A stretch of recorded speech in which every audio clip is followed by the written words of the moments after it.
Welcome, everybody, to Popcorn Therapy, where the stories we love tell us something about who we are. Today, I'm going to be having a conversation with my good friend Katie Thorpe on Nightbitch and If I Had Legs, I'd Kick You, which are two movies in kind of a suite of movies that are coming out right now about motherhood, parenthood, the social and internal pressures on that experience. And both of us are mothers with young children. And so we wanted to just kind of chat about it and have this conversation. So before we jump in, we are absolutely going to be doing spoilers for these two movies. We're going to be talking about our experiences with these movies, like where we're coming from, not necessarily analyzing the films themselves. But there will be spoilers. So it'll probably be a better experience if you have watched at least one of these movies before you listen in to the conversation. Quick little recap, just so we know what we're talking about. Nightbitch is a movie starring Amy Adams that is based on a novel of the same name by Rachel Yoder. And this is a movie about a woman who she's mostly alone caring for her 2-year-old child. And the movie feels very magic realist to me. There's some connection to dogs that she's encountering. She starts to feel like she's turning into a dog. It's not 100% clear if it's hallucinatory or real. And the movie keeps that as a little bit of a question. And so she kind of goes through her journey of learning about her motherhood through that primal experience of feeling like there is a dogness, like a wildness within herself there. And then If I Had Legs, I'd Kick You is also about a mother who is mostly alone caring for a child who is a little bit older, but this child has a mysterious illness, which is requiring her to have a feeding tube at night. And the mother in this story is really just kind of trying to survive, trying to figure out what to do. Right at the beginning of the movie, her ceiling caves in. She's got a massive hole in her ceiling. They can't live at home, and so they go and live at this motel where they have sort of their experiences. In both of these movies, the characters are named Mother, which I think is quite significant because that is the archetype, the identity that we are discussing here. And I think both of the characters struggle with the identity that they had before they became, capital M, mother. So they remain unnamed in these films. That's one thing these two movies have in common. So that's what we're going to be getting into. Please enjoy this conversation with me and Katie Thorpe, and I'll see you on the other side.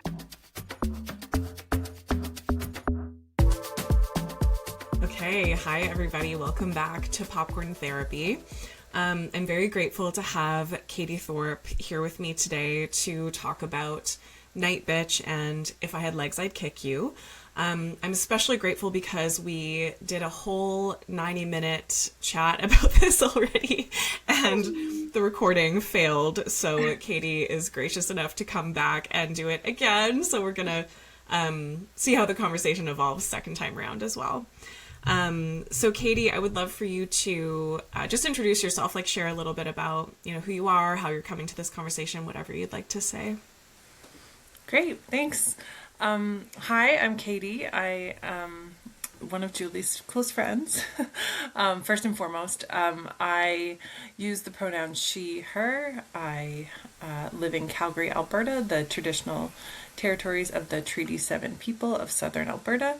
And I work in municipal government in the field of community development, and I'm currently on maternity leave with my second kiddo. And so I'm happy to be here today to chat with Julie. We could chat forever about this topic. So, happy to do it all over again. Yeah, Katie and I got to know each other between our children. So we had each had one child, and we're sort of bonding over some fertility issues on having that second one. And Katie's sister-in-law is a good friend of mine, so that's how we got connected. And since then have just been like texting or leaving voice notes or whatever it is, visiting, seeing each other. And a lot of what we talk about is like the horrors of parenthood. And so I think, Katie, it was actually you that wanted me to watch Nightbitch. I think you had some thoughts about it before I had seen it. So what brought you to these movies? Why did you think they were interesting? Yeah, so for Nightbitch, I remember just scrolling Instagram and seeing a clip of Amy Adams doing her opening monologue and talking just about how exactly what I was feeling postpartum, but it's a clip of her meeting a colleague, the woman who took over her role after she had given birth and stayed home with her child, running into her at the grocery store. And the question that was asked to her, it was, how do you feel? Like, it must be so nice to be at home with him all the time. And her reaction to the woman was, yeah, it's great. Like, it's so nice. I love it. However, there's a split screen to her really telling how she feels, of just saying how she feels like she's caught in this trap of her own making, and due to plain old biology and societal norms and gender roles, she feels trapped. And it just was such a good snippet for me of articulating kind of those feelings, and how both of them can be true at the same time, of yeah, it is great, but there's also this other side too, and holding those both at the same weight in a way. So that's how I saw Nightbitch, and then I immediately sent it to you because I'm like, look at this just clip. Yeah, and part of the reason I find these movies interesting is that there's a bit of a trend of that topic happening right now. There's these two, and then there's also Die My Love, which I haven't seen yet, but is also, I think, about postpartum psychosis, I guess. And then there was also All Her Fault. And then I think you sent me another movie, actually, called, like, Mom. Yeah. Which I haven't seen yet either. But it's all these movies coming out about, like, parenthood as horror film. It was quite a few years ago, actually, that I saw The Babadook. I think that was before I had kids. But that was an incredible movie for, like, the metaphor of what it can feel like to be alone with especially a difficult child. So if you haven't seen that one, you should, and maybe we'll talk about it, because it's a few years ago. But a lot of these movies are coming out right now that are about this, really validating, I think, the difficult, like the shadow side of the experience of parenthood, to the point where, especially in If I Had Legs, I feel like there was less of that side of it where you do enjoy some parts of, being with your young children or whatever it might be. So my experience with Nightbitch, I actually sat my husband down to watch it with me, partly because I thought he might relate to some of it himself. We have different experiences. So the work that I do, I'm a therapist, I'm a writer, I set my own hours. It's pretty flexible. I can do more or less depending on what I feel like I have the capacity for. I can decide, like, what times of day my shifts are and so on. My husband, not that way. He is in the military, and it's very much like, you go to work when we say so, you can't be a minute late, and if we tell you working all night, you're working all night. If we tell you you're leaving for a month, that's what you're doing, which means I've often been left alone doing the childcare and home stuff many, many times. And so when he is here, he wants to be as helpful as he can be, and I think he really feels the pressures of that sometimes. And I thought it was kind of interesting, like, the two of us watching it and having such different experiences of kind of the same thing. We're in the same family, and we both feel pressures, and we both feel, like, the difficulties of it, but there are ways in which that's heavier on him, and there are certainly ways that that's heavier on me as well. And one thing that we'll talk about, I think, as we get there, is the men in these movies, because I think they're actually kind of similar in both of them. And then the day that I watched If I Had Legs, I'd Kick You, I was at home with a sick baby and also sick myself. I was about to get diagnosed with my second round of strep throat. It was like the next day I went to the clinic. I was like, I still don't feel very good. So I was not feeling well, and my baby was feverish, and we were just like, that experience that you have sometimes where you just have to drop everything and have a sick baby laying on you. And it is also that double experience of, like, there's nowhere I'd rather be. Like, I'm so grateful that I can be here and hold this baby that I worked so hard to have, and be his comfort and be with him all day. Like, there's definitely nowhere else I'd rather be. And this part of me being like, I can't get any work done. I want to get out of the house. Like, I'm starting to go stir crazy. Like, it felt really depressing too. Especially because I wasn't feeling well. I think if I had been feeling better, it would have been different. But then watching this movie about like, oh, just the intensity of the experience of caring for a child. So in a way, I feel like it was kind of a bad day for me to watch it, or maybe the best day for me to watch it because I was relating to it a lot that day. I watched Nightbitch a second time before we had this conversation, and I actually found it even lighter and more fun having watched If I Had Legs. I was like, oh, this is has a happy ending. It's like, I found it a little more disturbing maybe the first time around, but yeah, it's a little more of a fantasy. It has a little bit more of a positive sort of perspective, which I've seen criticisms of, but it's a bit of an easier watch, I would say. If I Had Legs is like a hard watch. Oh yeah, it's one of those ones where I felt a lot of anxiety, like watching it, and feeling like a lot of empathy for her, for the main character, and just wanting her to get a win, like some sort of small win, and just still feeling that empathy for her after she made some pretty bad choices. But really just, yeah, feeling for everyone in that kind of way, like, and just feeling like, okay, she needs to do this or that, and but then also being like, is that the right option? I don't know. And it wasn't really clear as to what path she could take and what would make the situation better, and that was caused me even more anxiety. I think, watching it. Yeah, I've heard people describe that movie as a however long panic attack. Like, the whole movie is just watching a panic attack. And it's interesting because anxiety is an old friend of mine. I've had anxiety pretty much my whole life. And I had pretty bad postpartum anxiety with my first. And I was kind of laughing about it the other day because I was so concerned about whether or not my husband would shake the Tylenol bottle enough before he gave the Tylenol to the baby. Like, I couldn't even let my husband give the baby Tylenol because I didn't trust him to shake the medicine enough to mix it up. Like, at the time, that felt quite reasonable to me. you know, and like, we had a lot of conflicts around him being like, you are micromanaging me, and me being like, you're doing it wrong, you know? And not that we don't have that dynamic at all anymore, but I'm much, much more relaxed with my second. And I think a lot of where that anxiety comes from is just this incredible feeling of responsibility, right? Like, you suddenly have this small baby that, like, there's the responsibility on you as a parent, but I think also in our culture that responsibility is so much stronger for the usually female side of the heterosexual relationship.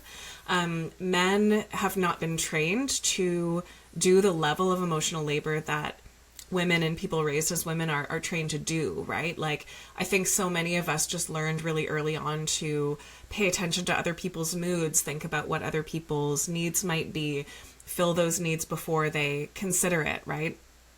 And when we have a small baby, it's like, if I don't think about shaking the Tylenol, like, he's not going to think about having to do that, right? He's going to miss it because, which he wasn't. But I mean, that's where that comes from, I think. And so I feel like If I Had Legs, one of the layers of that movie was really about her feeling like it was just all up to her and nobody would tell her what to do. And nobody could tell her what to do. Nobody knew what to do, but it still felt like it was life or death, like what she decided. And I think that is incredibly anxiety inducing, right? It's like, I'm not sure that's right. You know, like, I feel like the way to raise a child, there's a bit of a fantasy of this idea of like raising a child with a village, this idea that we should have grandmothers and aunts and uncles and friends and cousins, and like there should be so many people involved in our child rearing, but the way that we do it is incredibly isolating, which you and I have been experiencing in different ways, where like often it is like the female partner in a heterosexual pair who is alone at home with the child, and that's it all day, right? Even if you go to mom and baby or whatever it is, it's like there's still this sense of like that is your responsibility.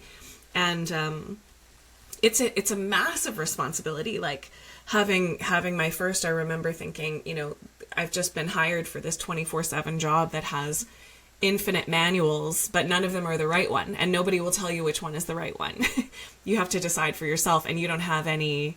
I mean, I'm one of those moms that, like, I didn't have a ton of people around me who had kids. There aren't a lot of kids in my family. Like, I felt a little out of my depth, you know. I was just like, I don't know what to do with this thing. And so it felt really scary to miss shaking the Tylenol. If I'd missed shaking the Tylenol, like, what bad thing was going to happen. So I think that's a lot of where it came from and a lot of what I felt when I was watching If I Had Legs. Yeah, I can definitely relate to that. You know, when you first have a baby, and when you are the person in the partnership who is giving birth to that baby, unless you're very, very intentional, it's likely you're going to be the one who's spending the majority of the time with them, just based on feeding and biology, essentially. And feeling that total sense of identity switch, like, immediately, like you're not working anymore, you're not going and doing the things that you used to do, and if, like, socializing with friends, a lot of friends I have as well don't have children, and doing physical things like fitness or activity, your body is still recovering, and that identity shift, that self-identity shift, was really a struggle the first time around, of coming to terms with that, and then being enmeshed in this whole other world. And then I'm finding, like, just what you're hitting on with the emotional labor pieces, and that coming up as well postpartum, and then continuing, like, what conversations are you having with your partner of, like, well, who's going to be the one who stays home with the kid when they're sick? Who's going to be the one who's making all those meetings or arrangements, or looking into what daycares we go to, or what programs we're doing, how we're going to travel as a family? Like, there's all these little pieces that kind of just get thrown on you as parents that you might not have been totally prepared for, and then I feel like it's often that it does fall on, like, the mother, because of just the way that we've been trained, our gender norms, our society pieces, and that showed up so many times in both Nightbitch and If I Had Legs, because it was just a constant default. The default was the mother was going to take care of it, no matter what other things they had going on in their life, working, not working, personal things. No, it was their job, it was their responsibility, that they're not getting recognition for or paid for or any of these things. It's just the default. Yeah, absolutely. You and I have texted each other about, like, the incredible task of packing for a trip of a family of four. Like, the last time we went somewhere, I feel like I spent like 24 hours packing. I was just like, how am I still packing? What's happening? My husband's like, what are you doing? Like, it's not that hard. And I was just like, oh my God, you don't, like, a baby, a 5-year-old, 2 adults, like, I'm not even packing for him. I know some moms in this scenario will pack for their husband. I'm not doing that for him, but it was a lot, right? Yeah, so I mean, I know that that opening monologue in Nightbitch was really impactful for you. The montage that happens right after that was a big one for me. It's just her making breakfast in the same way over and over again. She's having her coffee, she's making dinner, she's having her wine. Like, the kid is in these different pajamas. And in that beginning part, I was like, oh, I have those pajamas. You know, like, I have that little Goodnight construction site book. Like, there were so many things that just felt really like, wow, okay, this is what it feels like. Like, it can really feel like Groundhog Day. And it isn't, in the sense that the children do grow so quickly, and, like, you can look back and be like, oh my God, I can't believe this time has passed. But in the moment, that is really what it feels like. It's just this repeating pattern over and over again. And I feel like the movie expressed that really well in that moment in Nightbitch. And I'm curious just to know, like, what other parts of either of these movies, like, either you loved or were resonant for you or stuck with you. Like, what were the kind of moments and scenes that really brought some things forward for you? Yeah, one like really small one was just when she was looking in the mirror and she's like, "Oh, what do we have today?" And it's like she had just got a second, right? Like I think she just put him to bed and was like looking in the mirror, was like, "Oh, what's going on?" And like I remember having that moment of like just I don't know what time it was. It could have been in the middle of the night. Who knows when I've been up with my little one, but like looking, I was like, "What is on my face?" I'm like, "Oh." I'm like, that's a new wrinkle. I'm like, that's a new wrinkle. And it was just that I didn't even notice that. Like, for how long has that been there? Who knows? Who cares? Like, when others' needs are just like completely put above yours. And then I can say that I did have a little bit of that same hesitation when she was didn't want to join the mom and or the parent and baby class, and like was like, I don't want to be just friends with somebody just because they're in the same situation with me at this moment of being a mom. And I totally had that feeling too at times where I was like, I have a lot of friends. I want to spend time with my friends and I want to do this with them. When it wasn't always accessible to me to be able to do that. And then going and joining the, parent and baby yoga or the different groups and really embracing it once I got into it and realizing that like you kind of I needed that sense of community or someone who's going through the same sort of similar situation as me, and it really embracing it too, like with the women who I was meeting, of being able to relate almost immediately and like get each other's numbers and be like, oh, this is happening with me today, this is not, or are we in the same situation? So it was I related in that sense too. Yeah, I think my favorite scene in Nightbitch is when she finds the dog nipples on her body. And because she's sort of slowly turning into a dog, or maybe it's in her mind, or we didn't really know, but she's kind of like, what's this? And then she's just like, oh, perimenopause. It's just, I feel like, you're told any symptom is perimenopause, right? Like, I feel like it's one of the ways that women's health issues are disregarded. It's just like, oh, it's just your hormones, or it's just menopause, or whatever it is. Like, on that level, it was funny, but also in the same way where I've had so many moments in my pregnancies and postpartum and so on where like I really feel like body horror is the genre for these movies because there are so many strange things that happen to your body that you're not expecting. Like my last pregnancy, I had so many like moles and skin tags that appeared out of nowhere. Like it's just this weird thing where your body is changing. And lately I'm like really negotiating with these little my postpartum hair regrowth has got this cute little like bangs, and they keep wanting to go straight up. And I have to like really negotiate with them. I'm just like, what do I do with you? Which is just it's just strange, right? You're just like, what is that? Like, that's a weird, thing that's happening, let alone, C-section scar and like all of the different, prolapses or whatever that you can experience. Like it can, horrifying is kind of the word for it, where you're just like, wow, this is really strange. And primal. And I think that's part of what Nightbitch speaks to, is that there's something like biological, physical, primal about it that can be seen as powerful. And I have seen some criticism about that, in the way that it's kind of like, because women are biologically designed, quote unquote, to have babies, therefore it's like this powerful thing that they can have, and they just have to tap into that power. Like, I do get that the criticism of that is not everybody feels that way. Not everybody feels it is powerful. It also isn't biologically possible or easy for everybody, right? Like, there are a lot of women who struggle to have babies. You and I have been through some things around that. And, there's just the gender binary thing there and everything. So I feel like there's an essentialism that can be criticized there. And at the same time, I kind of get it, right? And just as to that piece about the other moms, I feel like that's actually part of the identity shift that happens, right? When you have kids, is all of a sudden your rhythm is totally different. Your energy is totally different. The things that you're thinking about and the way your brain works often can change. And I feel like when I've had friends who've become moms, I've had to make a really concerted effort to like be there for them in a different way because they need different things, right?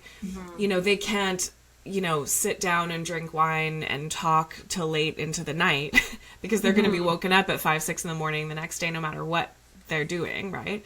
And then for me too, I feel like I've had some friends really stuck around because they've had that awareness of that change, and then some who haven't, right? Because it is such a shift. And then it's these moms that suddenly this bond becomes so much stronger because it's like, oh, now you get it, like you're in the club and like you understand. And moms like you who I feel like I can talk about these things openly with and who will tell me. And then I have those experiences of like at Mom and Baby, I'm trying to get to know people and be like, how's it going? And I remember being there after I had seen the public health nurse, and like every time I go to the public health nurse, I feel shamed about something. Like, you should be doing this and not that, and you're not doing enough of this. Like at 8 weeks, they were like, he should be holding his head up by himself. I'm like, at 8 weeks? Like, are you sure? Like, he's not doing that yet, you know? And so I feel like that was what was happening for me. And she was just like, oh, we're great. She's sleeping great. And like, she's a great baby. And I'm great. And I was just like, oh, okay, well, I guess we're not going to be friends then, because I feel like I can't have that. I mean, I don't know. I'll never know, I guess, what her whole story was. But I feel like when you have other moms that can be honest about it and get it and understand that, like, you might talk on the phone, but it'll be 10, 15 minutes and then you'll have to go because something's going to happen. Or, you know, you're going to have texts from your friend coming in at 3 a.m. when they're nursing, and you'll get it when you get it. And like, there's just, it's a different way of looking at the world. And I feel like some of that grief of the identity shift can be like who your friends were and like the types of experiences that you had, even just going out or whatever it was. Like, you don't have the freedom that you used to have, right? Yeah, during my first mat leave, I had a friend's bachelorette party to go to, and it was somewhere like we were flying to it, and so I had to be so prepared, and but it was something I was so looking forward to, just feeling that, like, feeling a little bit like myself again, of being able to say yes to that, being around that group of women. I needed it so bad. And it felt like a little bit of me again, of like, oh, I am someone outside of taking care of another's needs constantly. So yeah, that was a lifesaver for me, for sure. Yeah, there was another part that that really stuck with me, and maybe we can talk about the men as well a little bit in this movie, or in these movies. So in Nightbitch, there's a moment when the mother, and I'm pretty sure in both of these movies the characters are named Mother. I don't think they have names outside of that, which I think again speaks to that identity where you become subsumed by Mother and then you kind of forget like who you were before. So in Nightbitch, they've separated. She's kind of hit her limit and she's like, I can't do this anymore. Like, you're not helping me. You know, like he's giving this bad advice, to her. And she's just like, you have no idea what I'm going through. Like, you need to get out of here. And he takes the kid to his like little apartment building. And he's just like, I think everyone there is just like sad divorced dads. And it's just all these sad kids sitting around the pool.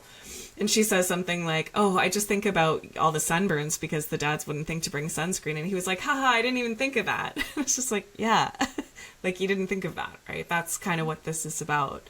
And so I liked that moment because I feel like, you know, the way the emotional labor can feel sometimes is that you are thinking ahead to these to someone's needs, right? That you're anticipating needs that haven't been expressed yet. And there's a Bluey episode about the dad bringing the kids to the pool and leaving mom behind.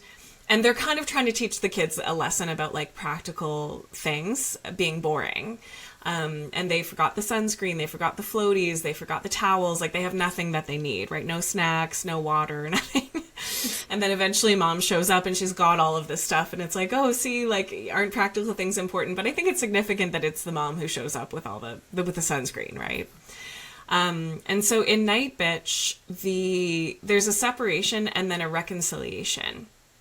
And I think the reconciliation is really interesting and feels kind of aspirational to me in a way. Like, it feels like part of the fantasy of that movie. There's a moment where he says, I didn't get it, and I am in awe of you. And that's kind of the beginning of them having this reconciliation around, like, we never had a conversation about what it would mean to separate out this labor and how are we going to do that differently and so on. Like, it's quite beautiful, I think, to see a relationship reconciling in that way, because I feel like that's so much of where the resentment comes from when you are weighted down with all of this emotional labor that he's not thinking about, right? And I think some of it is feeling unseen, feeling unheard. Like, my husband was telling me the story the other day about a friend who, with their first baby, she had a maternity leave and she stayed home. And he would come home sometimes and be like, why didn't you clean the kitchen? Like, none of the dishes are done, you've been home all day. Like, why haven't you been doing this? And then with their second baby, he took a paternity leave and she went to work right away. And he was like, oh, now I understand, years later, having gone through it, like, why you were not able to do the dishes, because I am not able to do the dishes, right? And so I feel like there's something about, even if it's not corrected for in the sense that, like, the labor doesn't change, if that other partner can see, like, I get that this is really hard for you and I really appreciate all the work that you're doing, that can mean so much, right? And I feel like if I had legs, she has such an experience of not being seen and understood, not being appreciated for what she's doing, like, certainly not by her kid, who is just like an annoying voice in the background through most of the movie. And we actually don't see the kid's face until the very end, which is an interesting sort of cinematic choice, I think. But the dad is just like, why aren't you just dealing with this? Like, why aren't you getting this done? The hole in the ceiling, like, why aren't you just getting it fixed? And he comes home and just magically fixes it somehow at a certain point. And that's extra frustrating for her, because she's like, what do you mean you just fixed it? Like, I've been trying to get this done and, like, I haven't been able to do it.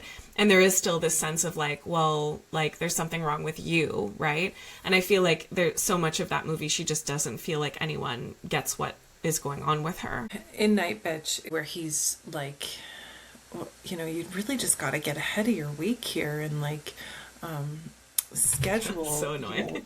Get your, and happiness is a choice, and all of that drove me nuts. Because it was just, she wasn't seen, like, for all of the work that she was doing, those other pieces. And then when he comes home, he felt like, well, I just can't, like, he doesn't want me to do it. Or when she finally sits down on the couch and he's like, oh, I got bath time, I got it. And he's like, oh, can you get me this? Can you get me a towel? Oh, can you warm up the towel? Oh, he wants this, he wants that. Oh, we don't have enough milk. Like, just all those little pieces were just infuriating, but, like, so relatable too. Of you're it's running so smoothly because there's someone doing it. There's a mom who's doing it, or a woman who's doing it.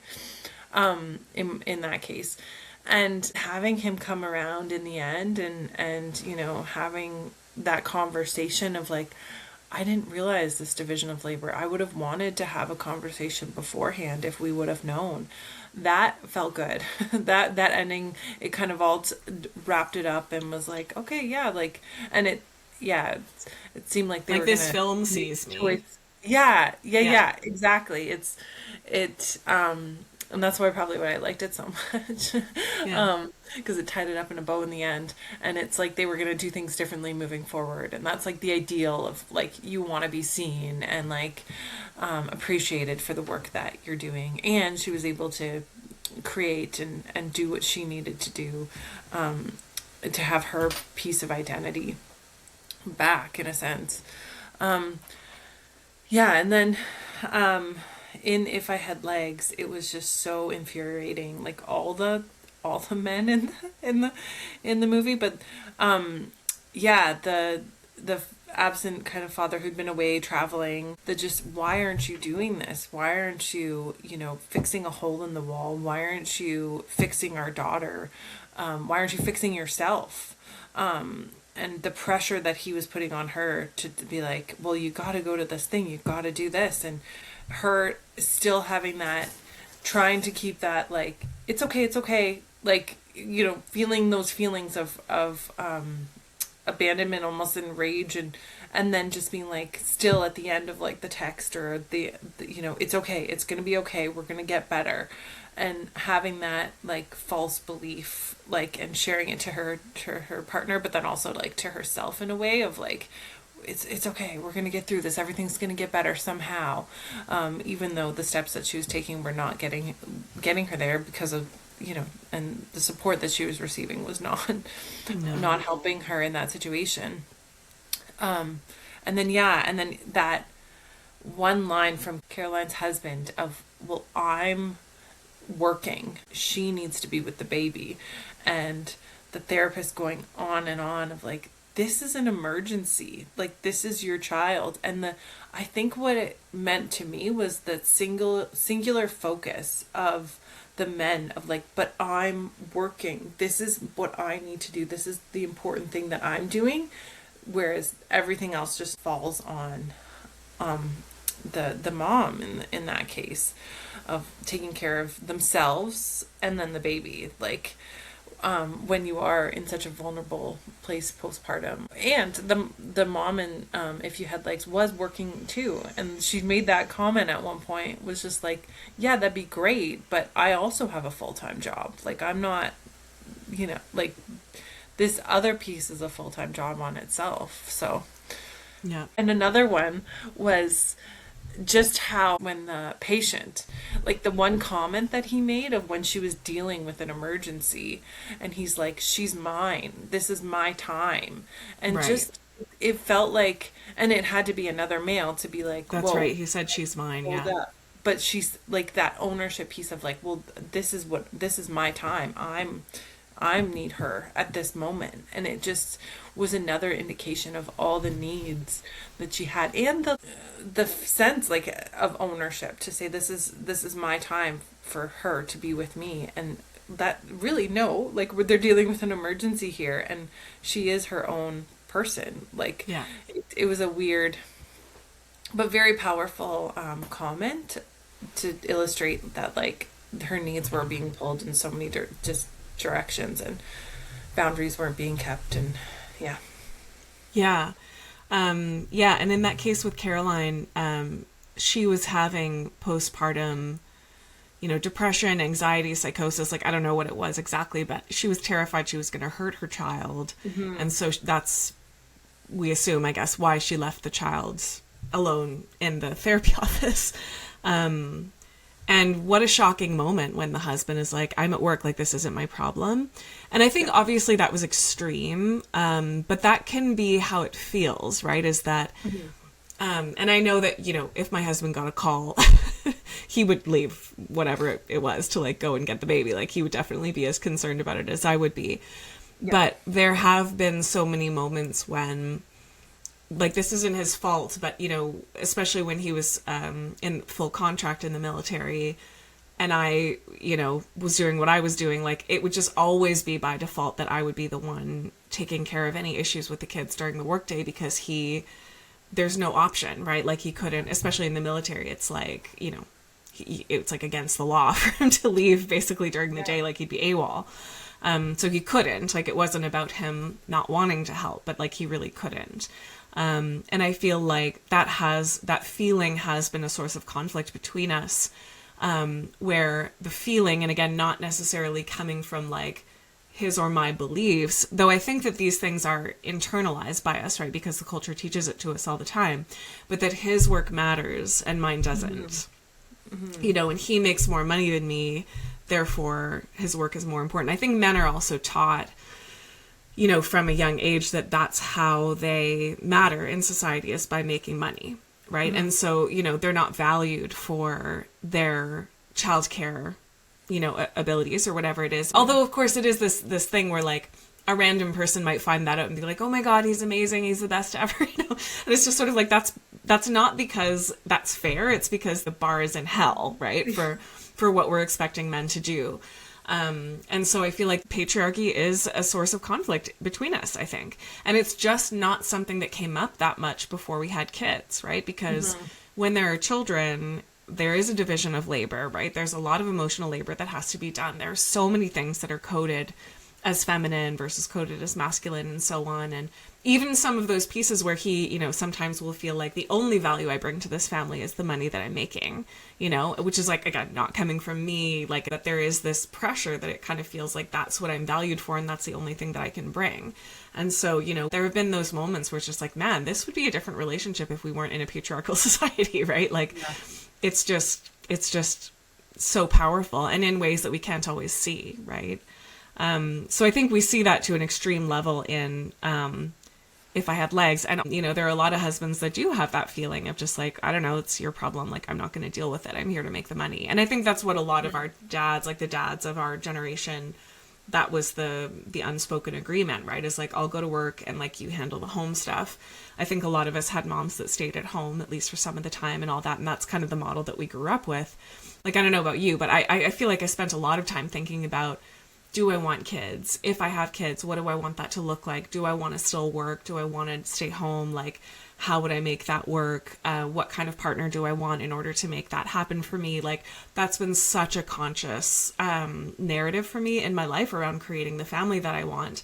And I just don't think my husband has been encouraged to think about things in that way, right? Like, to even consider those aspects of it, because again, it's different for us, right? So I think a lot of men are just going off of whatever they grew up with. They either liked it or they didn't, they'll sort of do it that way, or maybe they'll change a little something or whatever, but they haven't been sitting around thinking and talking in therapy like I have about, what do I want from this? How's this going to work for me?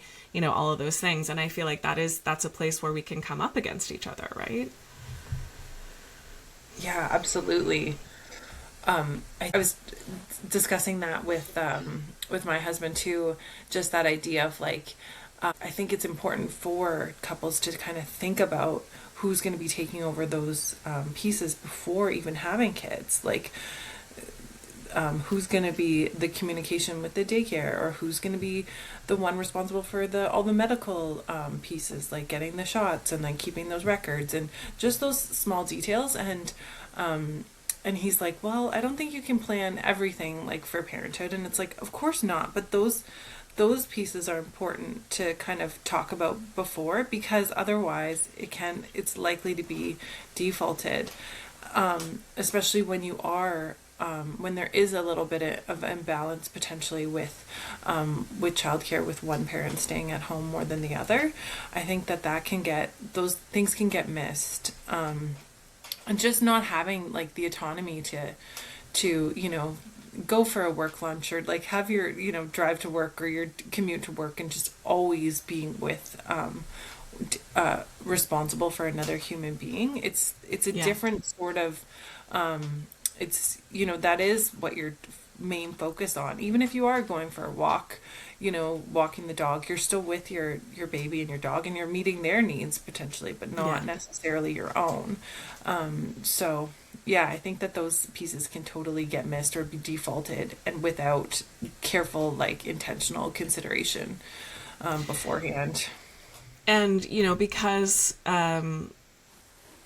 careers that are masculine coded, or like tend to have more men working in them or whatever, tend to make more money, and then the careers that are more feminine coded tend to make less, and that forces some women to stay home, and there's a moment in Nightbitch, I think, where they're talking about whether she should go back to work or not, and he says like, well, the math doesn't quite make sense.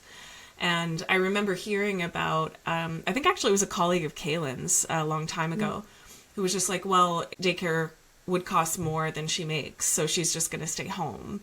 And it's like, whether she wants to or not, like, this was not a choice, right? And I feel like for me, it was so non-negotiable for me that I'd be working, even though I make so much less. And especially, but part of the reason I make less is because I'm only working part-time because I'm taking care of the baby half the day, right? And, because there are a lot of these other things that are kind of coming in, like, there's a reason why my career kind of gets held back a little bit. And I think you and your husband are a little bit more like on the same level in terms of the type of work that you do and like income and things like that. But that can be a really big issue. And that's patriarchy. That's not choices that we're coming in making as individuals, right? And yeah, I've had a few friends reach out to me about If I Had Legs, because in a way that her life looks kind of similar to mine. Right? Yeah. She's a therapist as well. She has a husband who's away a lot. I can't remember what he does or if we find out what he does in the movie. But there is that same assumption that like his work matters more. He's making more money. She's working as a therapist. She's clearly burnt out. Like she has compassion fatigue for sure. She can barely care about these clients she's working with. And I mean, in a way, it sort of looks similar from an external perspective, but that's a very different experience, I think, than I have. And I know that some therapists will be working at a clinic with a massive caseload, and their only support is their colleague, right? Like, I think it's a huge sort of, it's inappropriate that her therapist is like her colleague down the hall. Like, ideally, you have a supervisor who is not like your peer, who is someone that you can go to get that support in some other way. And some, you know, clinics have that built into the system. But for people like me that work independently, like I hire somebody to do that work for me. So I see my supervisor, you know, monthly or whatever it is, and she helps me with my caseload. But I also get to choose my caseload. I get to choose the people I work with. Like the people who work with me are only people who want to be there. They've found me. They are interested in me. Like we're a good fit. Almost always the people that reach out to me. Whereas in a clinic, you might have people forced to come because it's been mandated by the court, for example, and they have no interest in being there, but you have to do it anyway. That's a different experience. And I think the burnout and compassion fatigue happens faster in that sense. But it was, I mean, this movie was a bit of a nightmare from a parenthood perspective, but it was also a bit of a nightmare from a therapist perspective. Yeah. Like looking at that, I was like, oh God, this is, you know, this is not what it should look like to be a therapist, like on any level for me. And I feel like people have had those experiences before of like Conan O'Brien as this therapist that is just so cold and unfeeling, you know. There's lots to say there, but it's, yeah, that was like a whole other level of the movie for me. It was just like, wow, this is upsetting therapy. This is harmful therapy, right? Like this is not helping people. Yeah. Yeah. I think that her husband was in uniform. So he might have been in the military too. Maybe I blocked that out. I don't know. Yeah. Maybe it's That's too probably close. why. I think that's why, yeah, people are reaching out because they're like, ooh, this is exactly kind of that same situation. And I mean, there can be times when it feels like that, right? I mean, I had a month where my husband was away. Well, it was like he was away 6 out of 8 weeks. Like he was just gone for most of it. And I had my little baby, like my 6-7-month-old baby, and my 4-year-old at the time. And it was awful. Like it was awful. And, you know, I was having this experience of feeling like, why can't I do this? Like what's wrong with me that I'm not, handling this better, you know? And I felt guilty about needing someone to clean for me, needing the babysitter to come on the weekends. I just couldn't seem to get enough help to feel supported. And part of it is that my family's not around. And like, my mom came for the chunk of it that she could, but we don't live in the same city. So it's not like, you know, she can just be there to help the whole time or anything. And I'm so jealous of people who have that. Because sometimes you have those moments where you're just like, I am totally overwhelmed and I really need help.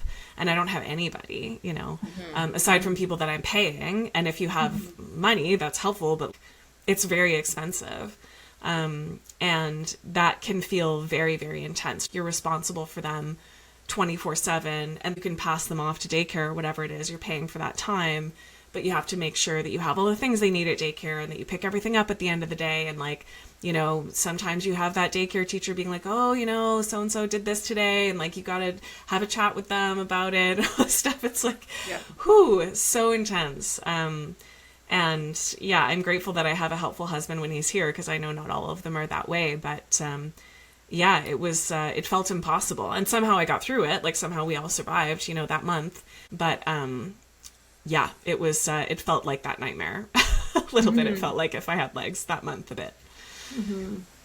Everything on you. Plus you're working. Like, it's all the, Well, and at the time I was trying to finish a manuscript for my book that's coming out this year. And so, you know, my theory about, I've been sick all January and just like sleeping the month away. But I think that's partly because it was such an intense year in so many ways. Like having the baby obviously is intense enough, but then there was also work, there was finishing this book. Rob being away a lot, like it was exhausting. So I think my body is kind of responding to that exhaustion right now and needing a little bit of time to just like really slow down. Because yeah, it was more responsibility than I feel like a human being can have. And I have more help than a lot of people I know, right? Like I have so much privilege in where I'm at, and like the fact that we can afford daycare and things like that. Yeah. I know that's not the case for everybody. And sometimes I look at these stay-at-home moms and I'm just like, wow, I'm in awe of you, right? There's a moment in If I Had Legs where she says, you know, I was not ever meant to be a mom. Yeah. This is not who I was supposed to be. And I have that feeling sometimes, even though I desperately wanted my children. I fought really hard to have them. Like, it's really important to me to be a good parent to them. But I definitely have that feeling sometimes where I'm just like, I just don't have the talent for this. You know, this just isn't my, and I imagine a lot of moms and dads feel that way. And it's that identity piece again, where it just feels like, man, I used to be a poet.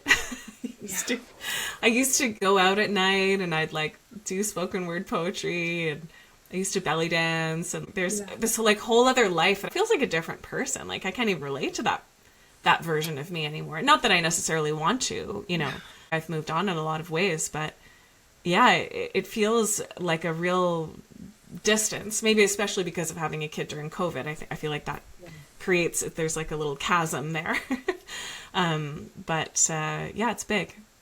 I can absolutely relate to that, because what I felt when I first was on mat leave was, you know, I can't just leave for 3 hours to go do the thing that I did before, like to go to a fitness class or do, you know, go for a long run or walk or whatever. It's you're tied to this new being. But I found that with my husband's life, not much had to change in like hobbies or things that they could do. You know, like you can still go do that thing. You can go and have, you know, a long dinner with your friends, and I want you to, in a way, but it's just like the recognition that I can't do that right now, and leave, you know, an infant. I guess I could, but it would be it would be more difficult to be able to pick up and leave, with preparing, feeding, and scheduling and that sort of thing. So just having that being recognized and shown, and like there's times before where he said, oh, Katie couldn't do that like right now, so like maybe I'll sit this one out, like which I've really appreciated, because it's like, yeah, that piece of your identity is you can't rely on that as much anymore when you're in this state of postpartum or even motherhood moving forward. And just, the recognition of that was huge. And you see that in the other, in those movies too, where not much changes for the male counterparts and parents, but there's so much that's happening. And I had a conversation with my old friend Jeremy on Parenthood on the podcast a few episodes back, and he also had kind of an interesting point, which is that the identity shift that happens with the gestational parent is that you're going through all of these physical changes, right? As you're you know, you're pregnant, you're gestating, your brain is changing, all of these things, and in a way that prepares you for some of these shifts, whereas for men, they don't have any of that, right? And so suddenly there's a baby, and there can be this sort of like jolt into this new reality that they've had no biological preparation for. Jeremy was speaking from a place of his partner went to work pretty quickly, and he ended up doing a lot of parental, so he was alone with the kids a lot, and that was a very different experience for him, right? Because he didn't have this, and I feel like there, you know, even if you're not breastfeeding, like breastfeeding is part of what you're talking about. It's like, okay, you know, I got a pump, and then I'm going to be engorged, and it's uncomfortable, and like, what do I do when I get back? And then all this stuff, like, you know, in some cases the baby won't take a bottle, like they'll only breastfeed, and then, you know, that's stressful. But even without that, I feel like there's a way that like mom's smell, mom's touch, mom's voice, like that will tend to soothe the child quicker and more easily than dad. depending on the kid and the situation and so on. But I feel like that's part of what can make it hard for there to be an equal division of labor, because you know, my baby now is taking a bottle just fine and stuff like that, but I still feel like it's something I want to think carefully about if I'm going to leave for the evening or for the day or whatever it is, because I think it's a lot harder in some ways for my husband to be alone with the two of them, and for me it's a little easier. Yeah. Does that make it fair? Does that mean I don't know. Like, I think you have to kind of figure out for yourself and your family what makes the most sense. And maybe I'll just add on to that. Last time we had this conversation, a piece came up that I thought was quite interesting, which was about rage and postpartum rage. I think If I Had Legs, which I will briefly say, I did go and try to find out why it's called that. Because it never came up. Just like, what? Like, I thought there would be a moment where you'd be like, oh, that's why it's called that. Apparently the director just had that phrase in her head for many years and then wrote the film and just decided to title it that. So that's a bit of a weird reason, but I feel like it does have the emotional resonance of the film, which is, if I had legs, like, I don't have power, right? Yeah. And if I had power, I'd use it. Like, I feel like that is kind of the feeling of Rose Byrne's, the mother character, throughout. And there is so much rage. And last time we were having this conversation, you were also talking about kind of watching her not connecting to the support that might help her, like not reaching out to people. A$AP Rocky plays Jamie, who I thought he was awesome. I really enjoyed his part in the movie. And I kept wanting her to connect with him more, not necessarily romantically, but even as a friend or something. And it doesn't. Like, she kind of abandons him. He falls through the floor or something at her apartment and breaks his leg, and she just sort of leaves him. And so there's a lot of rejection of the kind of support that might help her. And also, I feel like there's that rage, like, from an evolutionary perspective, a lot of people do feel postpartum rage because there's this kind of mama bear energy that comes up in you when you have a little being that needs to be cared for. And especially if you are injured from birth, which many of us are, you kind of need a big bark because you don't have a big bite, right? Yeah. And so, you know, there are different survival responses that you can have, but maybe one of them is rage, right? Like, get the away from me. And I feel like you see a lot of that in If I Had Legs. And one thing I think that is interesting about that is I have a whole thing about anger from a therapist perspective. Like, I'm often working with people on, let's invite your anger. Let's figure out what your anger is trying to tell you. Anger is the emotion that protects yourself. It's the anger that protects your identity, right? Which is what part of what we're talking about, that you lose in many ways when you can lose when you have a baby or changes. And it tells you what your needs and boundaries are so that you can then communicate those, right? So anger is really important. And I feel like there are so many ways that our society has shut it down. It's like not okay to feel angry. Women's anger is shrill. Men's anger is like a whole other topic. But, you know, it's a very difficult emotion for us to sit with. And, you know, some of, I think, what it might be doing and what it might have been doing for the character in this movie is helping her to access her instincts, right? Her mama bear instincts, or I don't know if mama bear is the right way to phrase that, but like her instinct to know what's right for her kid and say, you know, fuck you to the therapist who's not helping the daughter or who wants to keep the feeding tube in or whatever it is. Like, she has so many moments where she's like, I just want someone to tell me what to do. And maybe that rage was kind of trying to help her see, like, well, her instinct was to take the tube out, you know, her instinct was to, and we don't ever find out what happens next or whether or not, you know, those instincts are helpful or whatever it is. But I feel like there is a place where you can look at that rage as potentially trying to help her, right? Oh yeah, for sure. And it's interesting in Nightbitch too, because there is that rage, there is that instinct, and it showcases that the entire time of just her literally turning into an animal in a sense. But what kind of channels it or like makes it productive in a way is just her finding her community too, right? Like her finding that pack of others who are kind of might seem or look vulnerable in a sense, but then together they're kind of more powerful together in a sense. Yeah. Yeah. Which was kind of cool to see. But like and again, tied up in a little bow, but like I do get that animalistic kind of vibe from both of them of like, I don't know how to make this okay, and I'm angry about it, and I need to do something to fix it. I don't know what that is, but I'm still gonna, I don't know, use what power I do have to kind of get there in a way. Yeah. Yeah, so the rage is kind of a tool for both of them, right? And I feel like in Nightbitch she uses it in a way that like she claims some space and some time for herself, and she leans into these wild instincts that help her, and like it becomes easier for her to parent when she's following those instincts, because like there's that moment where she puts the kid into the dog bed and he sleeps there all night, and it's like the first time he's slept all night independently like in his life, and she's just like, oh, okay, great, this is great.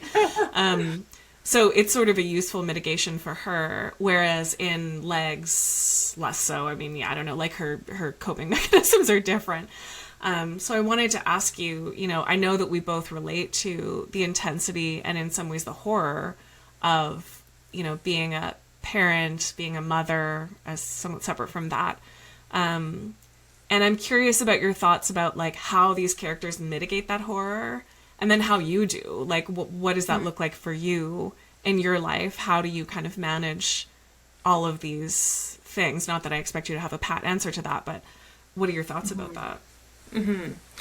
I think in both movies I felt for each of these characters in different ways, and I had a lot of empathy for them regardless of the choices they were making. But I felt they were using what tools they had and what support they had, and in the best way they could. I really did feel that for both of them, and that's why I kept wanting them to get a win and to be able to kind of reconcile something or get something fixed that they needed in their lives. But I can relate to that. And for me, I'm very grateful. I do have support. I have family here who's able to help me. And that is a huge support to my children, but also to me mentally, of just having people who know me the best and who are there to be my cheerleader and my support. And I feel more of myself when I'm around them. And same with friends and community, those who are going through the same things as me, experiencing it as mothers. I can really relate to those, and doing those like 3 a.m. text messages of like, oh my God, we're sick again, or just whatever we're going through, being able to share that and not get that judgment feedback. It's more just like, oh man, yeah, we're in the thick of it too. Hang in there. To my other friends who, you know, who are maybe don't have kids or not in that season of life, and they are still inviting me to things and just saying, hey, I know you might not be able to do this like really late, you know, concert and movie or whatever, but we're doing this tonight. Just still thinking of me and putting it out there that they're wanting to be around me, but it might not work out, and not judging that either. Those are some of the things that have really, really helped. And just like giving a lot of grace to myself and to my partner, my husband, of just like, we're trying. And you're right with, you know, you don't know how you're going to be as a parent. It's one of those things that, you know, you have a kid and you're like, okay, here we go. And maybe this spot in my life is not, or this time in their development is not, I'm not an expert at. I'm not, you know, doing all the books or educational pieces, but there's other things that I'm better at, and like being able to like work with the support and the people that you have around you. And yeah, just a lot of patience and grace, and knowing that it is temporary. But when you're in the thick of it, it does not feel that way. Those are kind of how I've kind of worked as a parent recently, and reminders that I have moving forward. But Yeah, curious to hear what your thoughts are. Yeah, I agree with you about all of that, really, and including the empathy for these characters who, even though she's like walking away from the monitor range of her her daughter Yeah. whose machine is beeping incessantly, and she's on her third bottle of wine or whatever it Yeah. is, and she's, like, these things, maybe they're not what I would do, but I get it, right? It's sort of like you can totally see that's the only place she has to escape, or it's the only comfort that she's getting, or whatever it is. She's doing her best. And yeah, I think that community is really important. I think having those other mom friends and non-mom friends who get it in their own ways. I think having friends who I can talk to really authentically and genuinely is something I just wouldn't be able to survive without. I'm grateful that I had kids a little later in my life. Like, even though sometimes I feel really exhausted and old and broken, I feel like by the time I had my first, which I was 36 or 37, I guess, I had done so much therapy that I had a lot better emotional regulation than I would have had even at 30, I think. I had worked through a lot more trauma. I had done a lot more thinking about like what mindful parenting might look like for me. Not that I wasn't blindsided by lots of aspects of it. Like, I'm not going to say I was prepared by any stretch of the imagination, but there are just some skills that I had built up to that point that I'm glad I waited to have. I also had a career that had enough of a foundation that I didn't totally lose my momentum when I took some time to have a baby, which again, if I had done that when I was 30, like I wrote 2 books before I had my first, and so I'm grateful for that aspect of it. I also, to be honest, like, as we're thinking about this, I think my feminist rage and my postpartum rage has been a really important tool, even though it has brought forward some conflict between me and my husband. I feel like I have had this insistence and maybe entitlement to some self-care, to some time to myself, to going back to work when I wanted to. We've talked before about how, like, I don't think I would be doing so well mentally if I didn't have yoga to go to at this point, which I didn't actually when my first was born right away. But I feel like I have had this sense of like, I need that, and like, too bad. So either you are helping me, husband, or we are paying for someone to help me because I insist on having that. And so I feel like I have a little bit of a better relationship with the mom guilt than I would have if I was younger. And not that, again, the mom guilt comes up for sure. Like, I definitely have those days where I'm just like, I'm so bad at this. I have no idea what I'm doing. I don't deserve to have this or whatever it is. But I feel like there is this feminist part of me that like knows how much that is a product of the patriarchal society that we live in, and that's not okay. And so I feel like having that rage allows me to force me and my husband to kind of look at it and be like, no, this is not going to work for me. You're going to do this. And like, that we've had to work through it. Like, it hasn't always been easy. And I'm very grateful I have a husband who is willing to have those conversations with me, willing to go to therapy with me and talk through some of the parenting stuff or whatever it is. Because he's great in that way, and like, we've both grown a lot, and that's part of the reason I even wanted to have a family in the first place, was to grow. But I feel like the rage is actually important with it, because the rage keeps showing up to tell me I have a need and I deserve to have that need met, or like I have a right to have that need met, right? Which is what I'm working with a lot of my clients on, is like having a right to have that need met, because you're a human being and that's all you need to be to have a right to have a need met, right? So I love that framing of it, of like, this is serving me. This rage, this feeling, this anger is serving me in different ways. I'm going to take that because I haven't really looked at it that way before. Knowing that like it's there, and I'm I'm aware of it and like understand it, but like, it does have a purpose and it can help. It does. So there's obviously more. There's always more to talk about with this stuff, for sure. And, classic to this conversation, I have to go run and get my baby from daycare before my couples therapy session later today. So it's just like, That's exactly what we're talking about, right? Exactly. So again, I really, really appreciate you having this conversation in the first place and the second place. I really appreciate you coming back and being willing to talk about it with me again. So thank you so much for all of those thoughts and for bringing me this conversation as well. Thank you. It's been a pleasure.